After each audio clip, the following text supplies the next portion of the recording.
kulanti wanaagsan saaxiibayaal galol baad naga daawanaysaan soo dhawaada waxaan muuqaalkan ku dul istaagi doonaa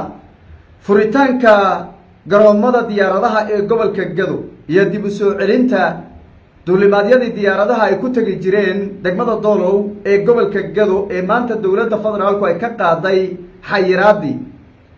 falcelinta ka dhalatay iyo xogo badan oo soo kordhay ayaa qodobkeena koowaad ku dul istaagi doonaa qodobkeena labaad waxaan rabaa bal mid iyo labo inaan ka dul istaago dowladda federaalku waxay diyaarinaysaa qorshe maamul Jubbaland loogu dhisayo gobolka Gado maamulka Axmed Madoobe ee Jubbada Hoose haysta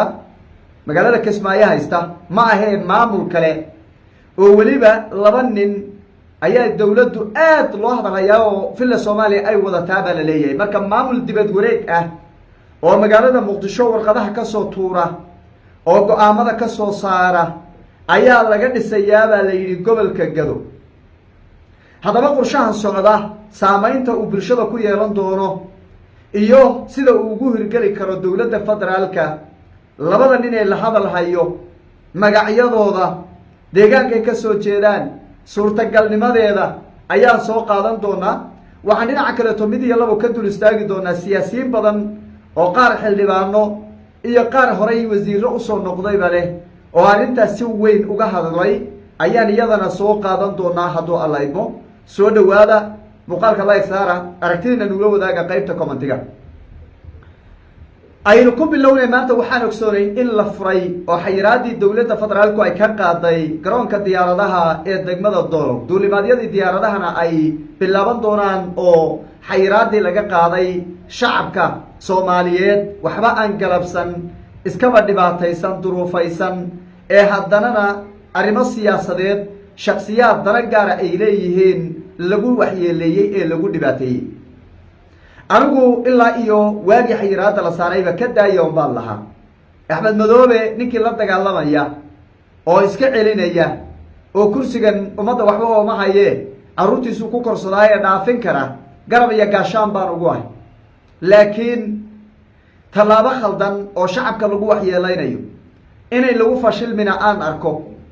oo fashil iyo ceeb ka dambayso marna ogolaan mahayo dadkaydana in la waxyeeleeyo oo waxyeelo loo geysto ma aqbalayi mana ogolaanayo horeyna waan u diiday dad badanna waan ka diiday arrintaa oo weliba siyaabo kala duwan igu soo xidhiidhay arrintaa waan ka dignay marar badan baan ka dignay muuqaallo badan baan ka samaynay haddii maanta marka xayiraadii la qaaday oo shacabkii loo furay in waxa weeye danihii iyaga ahaa ee shalayto ummadda lagu dhibaateeyey ee sababka u noqday in hooyooyin ay waxa weeye umul raacaan aabbayow tacbaan ahay oo xanuunsanaay oo xanuun degdeg oo kusoo booday ay dhintaan oo xanuunka ay u dhintaan oo caafimaad loo qaadi waayo sababay in maanta haddanana dib loogu celiyo ama shuqullo kaleeto oo laga leeyahay loo furo hawadii isla markaana laga bilaabo waa ayaan daro inteeda leeg furitaanka maanta la furay dowladdu arrin bay uga gol leedahay baa la yidhi sida siyaasiyiin badan iyo dad badan oo bahwadaag waxa weeye xog isweydaarsi aan leenahay ay noo caddeeyeen waxay sheegeen in ay tahay ujeeddadeeda waa mas-uuliyiin xilal haya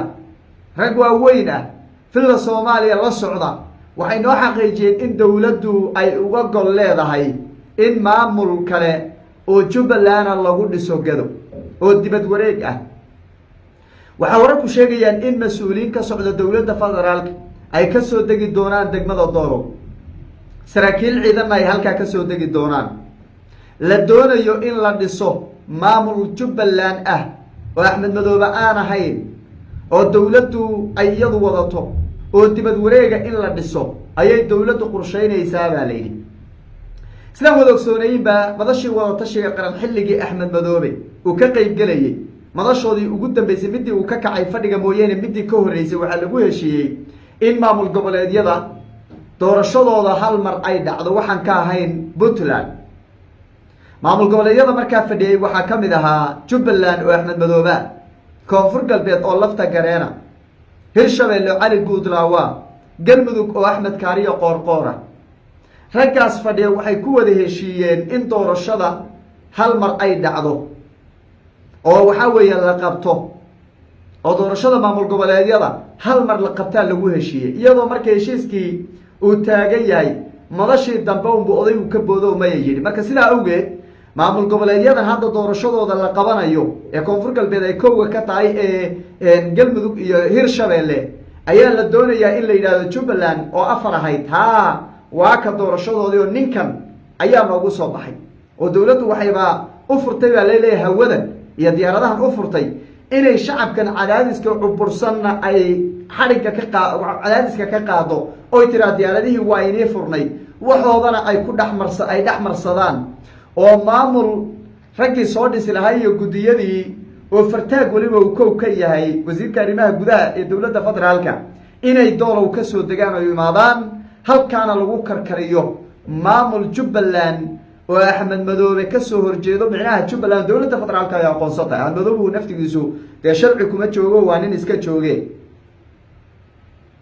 si kastaba furitaankan dowladdu arrintaabay uga gol leedahay inay maamul dibad wareeg ah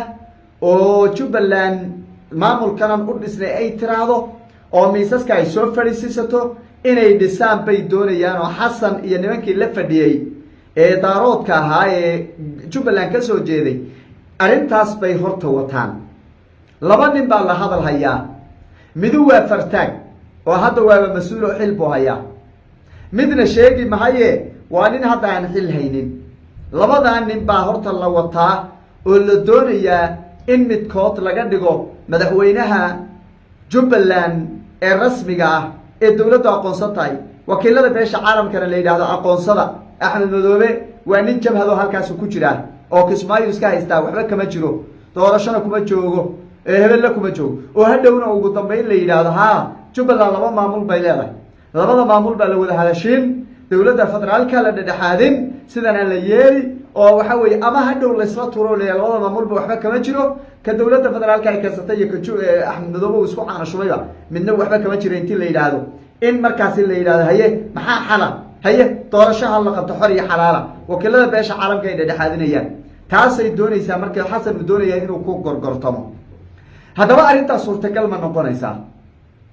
maya suurtagal ma noqonayso laba arrimoodba suurtagal uma noqonayso midu waa mide horta maamul halkaa lagu dhisi karaaye ma jiro axmed madoobe ciidan ayuu ku diyaarsaday degmooyinka dowladda hadda la tuhunsan yahay inay wax ku dhisi karto oo waa kuwe waa degmada doolow beled xaawo baardheere garbahaarey intaasba waa suurtagal baardheere walow dee ay jubbaland haysato laakiin macnaha axmed madoobe uu haysto laakiin waa ciidan yaroo dhagaha intii lagu dhuftaaba laga faramaroojin karaa si kastaba laakiin meesha la doonaba ha lagu dhiso gobolka gadaa lagu dhisayaabaa la leeyahay intaba axmed madoobe ciidan baa u jooga laba ciidan maxay kala qaadayaan oo soomaaliya midna axmed madoobe taabacsan midna xasan taabacsan way isku dhimanayaan way isku baaba-ayaan maati baa lagu laynayaa shacab baa lagu kor dagaalamayaa caqabadihii hadda haystay gado mid ka weyn baa la gelayaa arrintaana marka arrin suurtagala noqon mayso suurtagal maaha dowladda waxaan leenahay ragga mandate-ka haystay xasan uu kowa ka yahay war ka daaya xal noqon mayse ka daaya war fashil iyo ceeb baa laga qaadi oo ilaahay ugu ogyahay war raaskaamboni tii ka dhacday ka daran baa dhici doonta waan hubaaye ka daaya tii horeyna weli iska dhaqin oo ceebteedii weli ila haysataaye mid kale ha ku darine ka daayaan leenahay qorshahaasaa socda dowladda federaalku ay wadataa ay doonayaan inay sameeyaan doorasho maamul jubbaland la qabto oo dibad wareeg ah gada xasaarado amni daro la abuuro shacabka la iska horgeeyo taageerayaasha la iska horgeeyo ciidamo waxa weeye gada kasoo wada jeekigta iska geliyaan wiilashaa soomaaliyeed ee duruufaha adag ku shaqaynaya in iyaga la iska horgeeyo oo dhiigooda la daadiyo ayaa la diyaarinayaa oo la doonayaa arrintaana arrin soconaysa maaha fartaag iyo xamse ayaa wata oo doonaya inay qorshahaasi ay qorsho weyn ka dhigaan oo waxa weeye wuu noo soconayaabaa la leeyahay waa shacaysan khubro dhigin guul daradeedana la garanayo natiijadeedana haddaaba halkan laga ogyahay furitaanka garoomada la furayna taasaa looga gol leeyahay arrintaa marka socon maysay ka daayaan leenahay fashil iyo ceeb baana ka dambayn doonto waktigeeda ayaana soo qaadan doonaa oo arki doonaa hadduu alla idmo dhinaca kaleeto siyaasiyiin badan baa ka hadloo ka digay xildhibaanaa ka digay waxaa looga digay dowladda federaalka inay arrintaasi joojiso dowladda federaalka inay ka dayso abuuridda xasaarad cusub oo gada ma lama qaadi karo jubbaland ma qaadi karto shacabka reer jubbaland ma qaadi karaane in laga daayo axmed madoobe a imaaday war axmed madoobe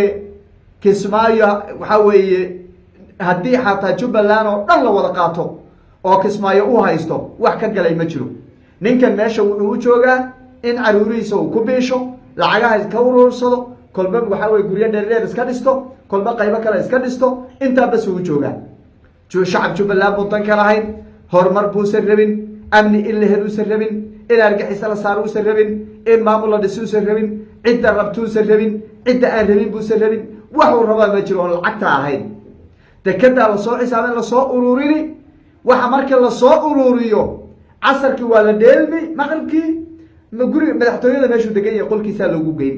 wuu xisaabin qab haa wiilasha wax u keeneen buu xoogaashahaasin inta kalena waa barkanaya wax kaleeto oo axmed madoobe uu rabana ma jiro jubbaland kaluusan dan ka lahayn wax kaluusan dan ka lahayn ama adu wax baro